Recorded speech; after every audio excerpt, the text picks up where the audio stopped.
Yes, you have it right. I have left the residency in Paris and I'm now in my home in North Macedonia. And again, I'm giving you your favorite background. Today we're going to discuss what else after Paris. We're going to discuss the narcissist fantasy. The problem is that many self-styled experts online, as usual, create a god-awful confusion and spew an inordinate amount of nonsense when they discuss the narcissist fantasies or the fantasy defense in narcissism. My name is Sam Vaknin. I'm the author of Malignant Self-Love, Narcissism Revisited, and I'm a professor of psychology. Now, first of all, we need to distinguish between the psychopathic fantasy and the narcissist fantasy. The psychopath fantasy is focused on the victim. The psychopath gives the victim a narrative, a delusion, a story, a movie, a theater production within which the victim attains his or her goals, the victim is gratified, the victim is prosperous or happy or in love, or you name it. Whatever the victim's needs, the psychopath caters to them. Whatever the victim's dreams and hopes and wishes and expectations and fantasies, the psychopath is there to convince the victim that he or she is the only one who can grant the victim their wishes. The psychopath is a kind of Santa Claus, writ large. But that's the psychopath, not the narcissist. The narcissist couldn't care less about the victim. The narcissist's shared fantasy with the victim is focused on the narcissist, not on the victim. The narcissist's shared fantasy is about gratifying the narcissist's needs, catering to his needs or her needs. It's about fulfilling and realizing the narcissist's fantasies, inflated dreams and hopes and wishes and expectations, so as to buttress and support the narcissist's counterfactual and unrealistic self-concept. So it's very easy. The psychopath's shared fantasy is about the victim. The narcissist's shared fantasy is, as usual, about the narcissist. But when we say the word fantasy, what do we mean? And when I keep telling you that the narcissist is unable to tell the difference between fantasy and reality, what on earth am I talking about? I mean, narcissists walk and narcissists talk, and narcissists are in position of power, and narcissists make money, and narcissists have children, and they get married, and they travel the world, they go to Paris. I mean, in which sense is the narcissist immured and immersed in fantasy to the oblivion of all reality? In which sense does the narcissist renounce reality? In which sense is a narcissist reality testing impaired? What am I talking about? I think the source of the confusion is between what we call semantic and episodic. Semantic, for example, semantic memory, is about skill acquisition, self-efficacy, the ability to secure favorable outcomes in the environment by acting in it and on it. This is semantic. Episodic aspects of personality, for example, episodic memory, are autobiographical. They have to do with self-concept, self-perception, memory retention, identity formation. And whereas a narcissist can be highly proficient when it comes to semantic aspects, the narcissist can be highly accomplished and so on, the narcissist is very, very impaired when it comes to all episodic dimensions, including episodic memory. The narcissist's dissociation, for example, makes it very difficult for him to maintain a continuity of narrative and a sense of self. There's identity disturbance there, identity diffusion, very similar to borderline personality disorder. So, if we make this distinction, we are beginning to understand that someone who is not embedded in reality, someone who finds reality utterly unacceptable, unbearable, intolerable, someone who rejects reality as a paradigm, as a coping strategy, still can operate in reality and on reality very efficiently in certain aspects, in certain ways where skill is required. But where emotions are required, where interpersonal relationships are required, where proper cognition is required with regards to the self, where self-concept is required, where personal autobiographical memory is called for, there's a total failure when it comes to pathological narcissism. In this sense, narcissists are machines. I mean, we have robots, they're highly efficient, they perform tasks. We have artificial intelligence nowadays, it performs tasks. Performing tasks is not an indicator of a full-fledged personality, maturity, and the presence of an identity or a self. And this is exactly the narcissist, a robotic, machine-like, artificial intelligence-based entity. Can do many things, can accomplish numerous things, can become a pillar of the community, can even imitate all kinds of affects, emotions, empathy, and so on. But in reality, there's no one there. There's nobody there except a gaping discontinuity, which a narcissist tries to paper over with confabulations. I hope you got the picture. And now to the question of fantasy. There are multiple types of fantasy involved in narcissism, in pathological narcissism. Actually, the prevailing view is that pathological narcissism is a fantasy maladaptation, a situation where fantasy is used as the main coping strategy and the main coping mechanism. When the narcissist is confronted with other people, with the need to interact with them, with reality, with changing environments and circumstances, and in all these situations, the narcissist is incapable of truly adapting, authentically changing and transforming himself in order to meet the new exigencies and the new requirements. Instead, what the narcissist does, he avoids, he withdraws into a paracosm, a virtual reality, an alternative reality, which we call fantasy. And this is the core of the fantasy defense in narcissism. When the narcissist is confronted with different settings, different areas of life, he conjures up on the fly multiple fantasies. But what is common to all these fantasies in narcissism is that they're delusional. Now you can ask me, what is a delusion? What is a delusional disorder? I could give you a long recitation or a long lecture. Actually, I've done that. There are videos on this channel which deal with delusions. But I think one could summarize it very simply, which I usually don't do, of course. A delusion is when you're living a lie that feels real. When your deception, or actually self-deception, feels real to you, when you cannot tell the difference between the storylines and the movie scripts that you're conjuring up and your real life, because you don't have a real life. A delusion is the collapse of reality testing, an inability to tell when you're in fantasy and when you're in reality, when you're dreaming or daydreaming, and when you're embedded in the harsh vicissitudes of the world at large, the universe. So fantasies are delusional because they feel real.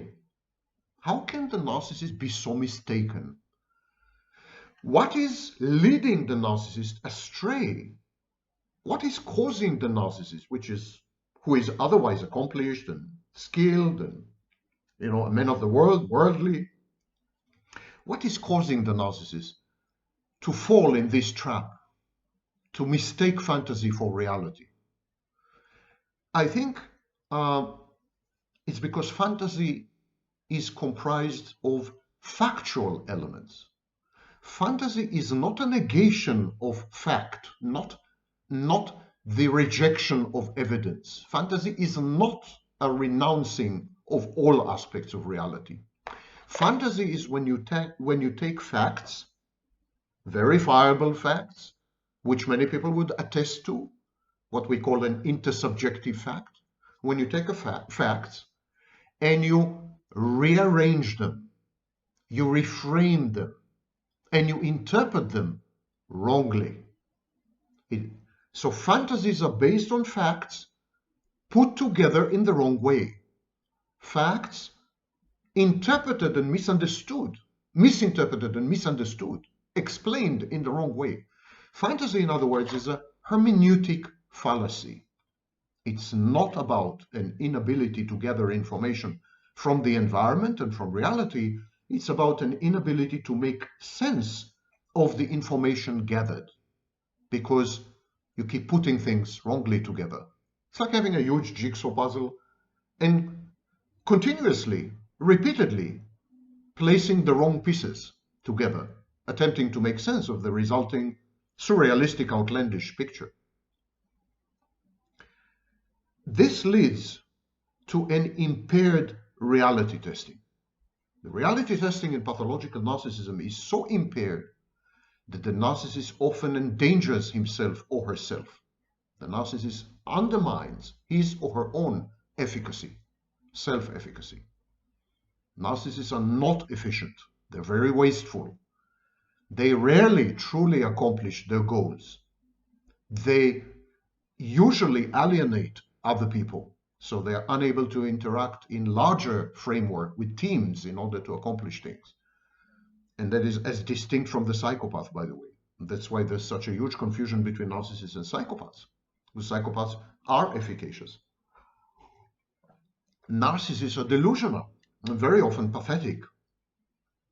No efficacy and a lot of self-endangerment. Because if you're divorced from reality, if you're detached from it, you're unable to predict accurately the adverse consequences of your actions, choices, and decisions. You're likely to make the wrong ones.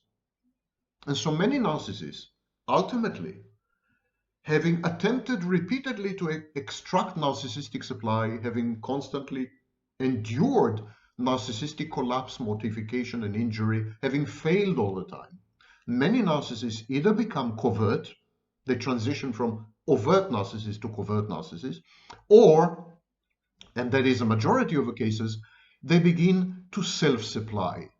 They give up on external, separate sources of supply. They give up on other people. They become schizoid, avoidant, isolated, hermetic, hermits. So self-supply is a schizoid defense against these inevitable, ineluctable adverse outcomes and the constant failure, constant inability to avoid them, the constant collapse. I have quite a few videos on this channel which deal with self-supply. But throughout it all, even the self-supply mechanism is a fantasy, of course, because the narcissist renders himself, in his own eyes, a kind of external authority, a source and fount of judgment and opinion, elevates himself into a godlike position with complete omnipotence and omniscience, all-knowing and all-powerful, genius and brilliance, perfection. This is a fantasy. This is a kind of self-concept that is so inflated, explicit self-esteem, that is so inflated and so grandiose and so divorced from reality, so fantastic, that it's unsustainable, untenable. So self-supply is also a fantasy defense. And throughout the entire lifespan of the narcissist, the fantasy or fantasies feel real. So what happens in, for example, mortification, in narcissistic mortification, and the rare situations where the narcissist gains a glimpse of reality, gains access to his own self-deception, realizes that he's deceiving himself, sees himself in the mirror, and is flooded with negative effects such as shame. What happens when the fantasy is falsified by reality? At that point, the narcissist cannot take it, and he dissociates. Clinically, the narcissist transitions into a borderline personality organization, replete with dissociation, emotion dysregulation, and in extreme cases, self-harming ideation, including suicidal ideation. One of the elements there is dissociation. The narcissist cannot take reality, so he denies it, he buries it, he represses it, he eliminates it, eradicates it, negates it, vitiates it, deletes it, and erases it. No reality, thank you. Dissociation is the defense when the challenge to the fantasy by reality is too much. when even the narcissist's copious, profuse, all-pervasive falsification, deceptive mechanisms don't work. When he can no longer lie to himself, when he is confronted with his own inadequacy and deficiency and unworthiness and extreme, all-consuming, life-threatening shame, at that point, the narcissist gives up on reality, because reality becomes a menace. And he withdraws not into fantasy, because the fantasy has failed. He withdraws into oblivion. These are the three states of narcissism: reality, direct contact with reality, skinless contact, where the narcissist experiences self-annihilation, dissipation into molecules, like in the famous Galatea Dali painting. That's one state. The other state is dissociation. And the third state is fantasy, which is the prevailing state. So when the fantasy is falsified by reality, and there is the harrowing experience of dying, essentially dying, non-existence, the narcissist resorts to dissociation. He says to himself, in a way, reality is not real. This is not happening to me. And he forgets. Reality is not real. This is called derealization. It's not happening to me. This is depersonalization. Let's forget that this is happening. This is amnesia. These are the three heads of the hydra of dissociation. And this leads to aggression, attempts to reshape reality to fit the fantasy, coerce, including coerce people, shoehorn everything, mold and reshape, force everyone and everything, the environment, the circumstances, the narratives, the force reality, force the universe, force the world to acquire the shape of the fantasy. And when this fails, there's always alloplastic defenses. It's not my fault. It's other people's fault. It's institutions' fault. It's reality's fault. It's the universe's fault. It's God's fault. Someone is at fault. I don't know, Satan maybe. It's always someone else's fault. And these are the stages of coping with a collapsed fantasy. The narcissist is fiercely protective of the fantasy because that's the only ecosystem, the only habitat within which he can survive somehow intact. The fantasy is reflective only of the narcissist's locus of grandiosity. The narcissist's fantasy, including the narcissist's shared fantasy with you, has nothing to do with you. It does not cater to your needs. It doesn't do anything to gratify you, to meet your expectations. Nothing to do with you. You don't exist as a separate external object. This is when self-styled experts confuse narcissistic fantasy, where the victim is non-existent, with psychopathic fantasy, which revolves around the victim. The psychopathic fantasy deceives the victim into believing that good times are coming, lures the victim and baits the victim. That's the psychopath. That's not the narcissist. The narcissist fantasy revolves only around one thing and one thing only, and only about one thing. Narcissistic supply, the locus of grandiosity, maintaining the inflated, fantastic, crazy self-concept of the narcissist as godlike, as perfect. And of course, there is the maternal aspect. There is the four S's: sex, services, supply, and stability and safety. Yeah, all these things, absolutely. But it's all, again, about the narcissist.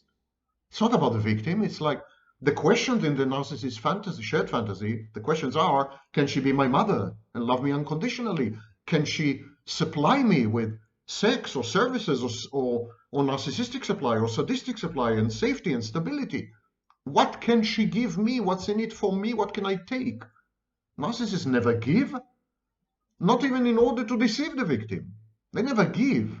When they discuss a shared fantasy, they're actually informing the victim of their script, their role in the fantasy. Whereas the psychopath focuses on what the victim wants to accomplish, what the victim hopes for, what the victim fantasizes about, what the victim dreams of being, or and so on. And then the psychopath tailors the shared fantasy to accommodate the victim's fantasy, actually. So the fantasy of the narcissist is reflective only of the narcissist's locus of grandiosity.